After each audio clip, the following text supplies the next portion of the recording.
Hey you guys, it's Peter, and welcome to my channel, Peterisms, where I tell stories of my life and just little things that I have learned as I have grown into the person that I am today. And I have the Melody Beatty books with me. I need to go and look and see if I can find some other meditation books, but whenever I buy new meditation books, they don't make me feel the same way that these do, and I love these books so much. So let's get right into them today. I think I'm gonna read from The Language of Letting Go first. It is May 10th. If I am not feeling pulled towards today's meditation, I will read from yesterday, because I didn't film a video over here yesterday. Let's see, May 10th. Yesterday was learning new behaviors, so that might be a good one.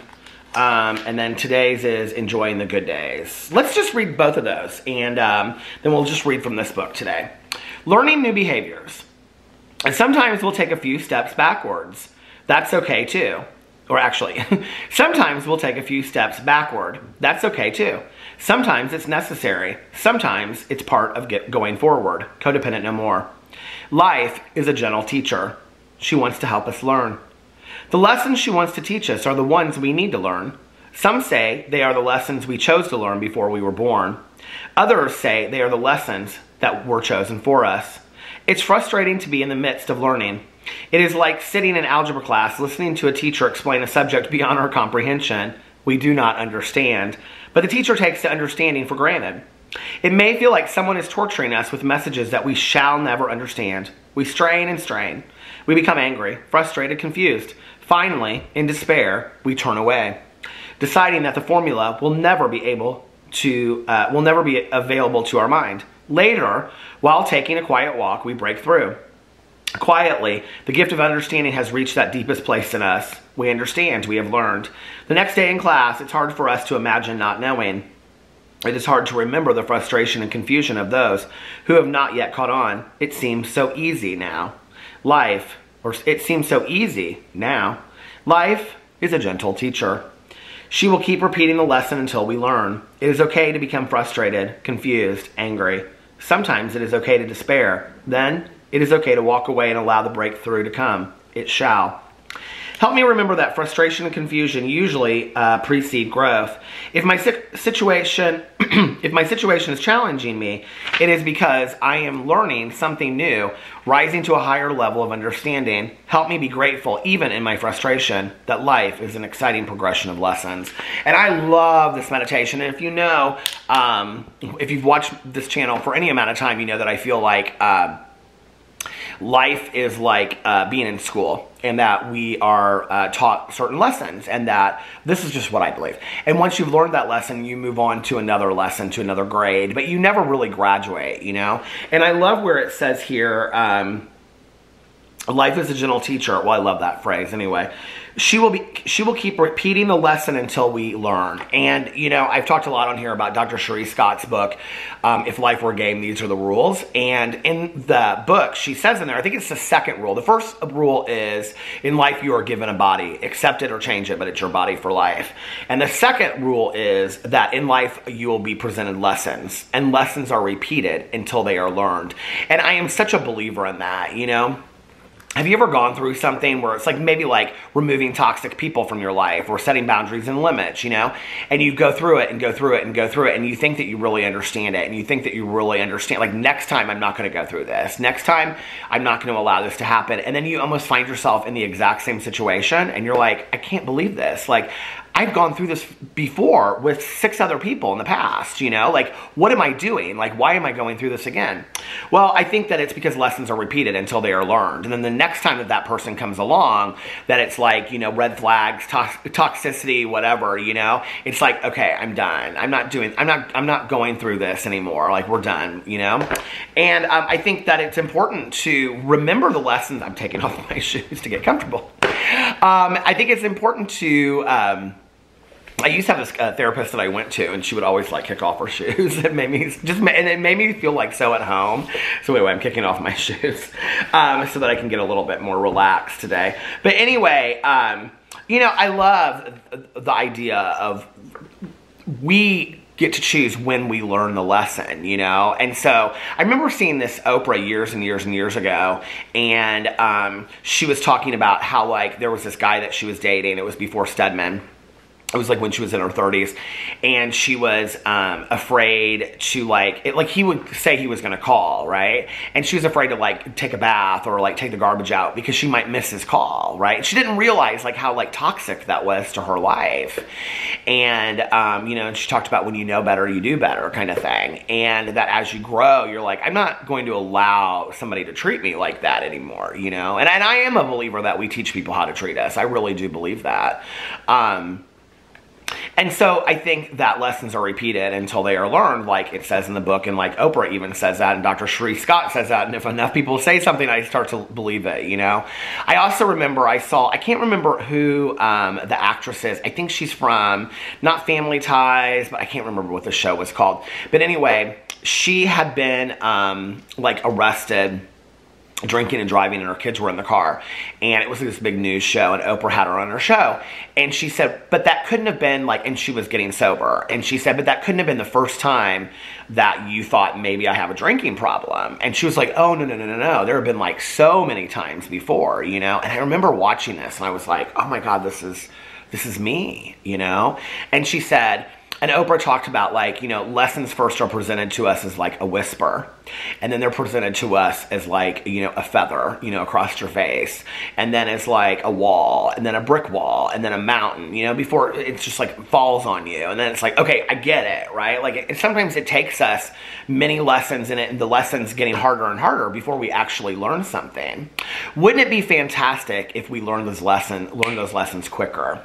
One of the things I realized in life is that, and I have many mentors that I look up to, you know, my dad being one of those people that in the past, you know, or now I call him up and ask him like, hey, like, I don't know what to do with this situation. What do you think? One of the things I started to do, and not just with him, but with other people in my life, my sponsor, my best friend, her husband, things like that, is that when I ask advice from somebody that's gone through things I've gone through, I listen to what they have to say and I heed their advice. You know, I don't just go, well, they wouldn't know, you know? And especially if I'm asking for suggestions or I'm asking for advice. Like, I really take it to heart today, you know? Because other people have gone through things many more times than I have, and I can learn from their lessons, you know? So, I mean, and that's why I share a lot of, like, the mistakes I've made in my life and what I've learned on here is because I want people to learn from that so they don't have to go through the same mistakes, you know? I think, like, the lesson of setting boundaries with toxic people, God, I'm still learning that lesson. You know what I mean? Like, I'm still learning that lesson, and I still haven't gotten it, you know? But it's okay. One of these days I will. All right, let's read the next meditation. That was a good meditation. So this is, that was for May 9th. Today, I hope you guys had a great Mother's Day, by the way. For May 10th, enjoying the good days, May 10th. Good feelings can become a habitual part of our life. There is absolutely no virtue in the unnecessary suffering, which many of us have felt for much of our life. We don't have to allow others to make us miserable, and we don't have to make ourselves miserable. A good day does not have to be the calm before the storm. That's an old way of thinking we learned in dysfunctional systems. I love that line. In recovery, a good day or a good feeling doesn't mean we're in denial. We don't have to wreck our good times by obsessively searching for or creating a problem, sabotaging our lives. Enjoying our good days doesn't mean we're being disloyal to loved ones who are having problems. We don't have to make ourselves feel guilty because other people aren't having a good day. We don't have to make ourselves miserable to be like them. They can have their day and their feelings. We can have ours.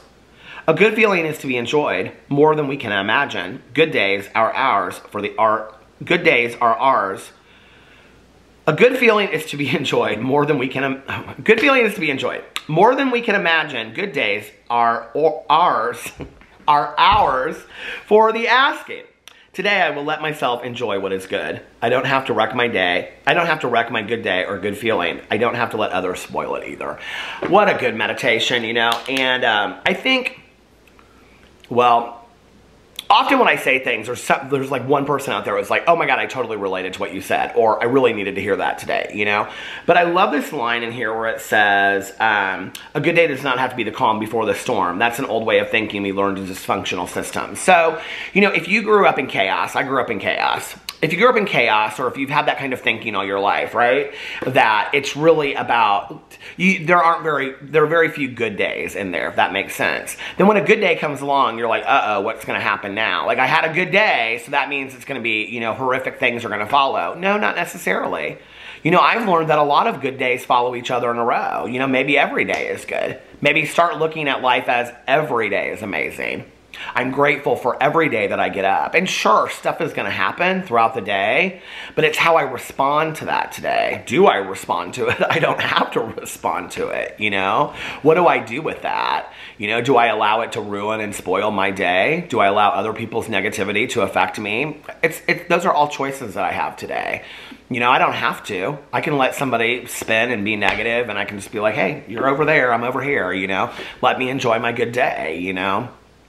And I think, like, it's hard because, you know, I've had to remove a lot of negativity from my life, too. And I'm not just talking about people. I'm talking about, you know, just, like, not spending tons of time on social media. Like, that's really important for me, you know?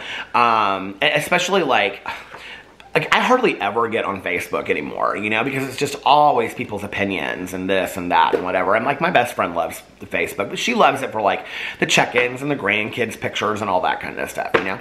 But I don't enjoy it as much. And so I just don't get on it. Like, I don't think, I can't even, I wish I had my phone. I don't even remember the last time that I posted on Facebook. I mean, it's honestly probably been, like, 6 weeks or so, you know. And I hardly ever do unless it's, like, a picture of my husband and I.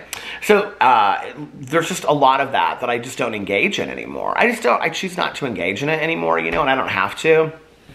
I remember, I've talked about this before, like, people that are, like, truly just internally calm and peaceful, and I aim to be that. Like, when I talk about mentors, those are people that I look up to as well, you know?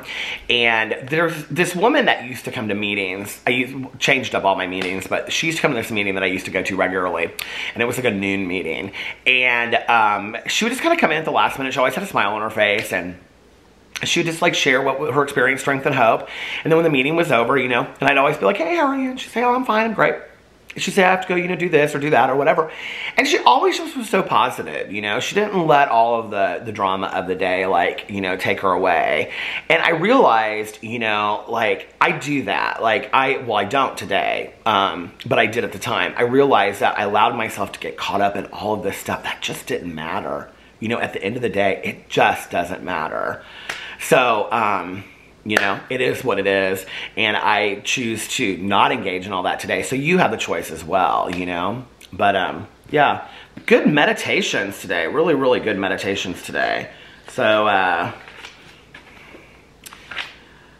enjoy the good days, and I hope today's one of them. I hope you had a magically amazing Mother's Day. I love you guys, and I'll see you tomorrow. Bye.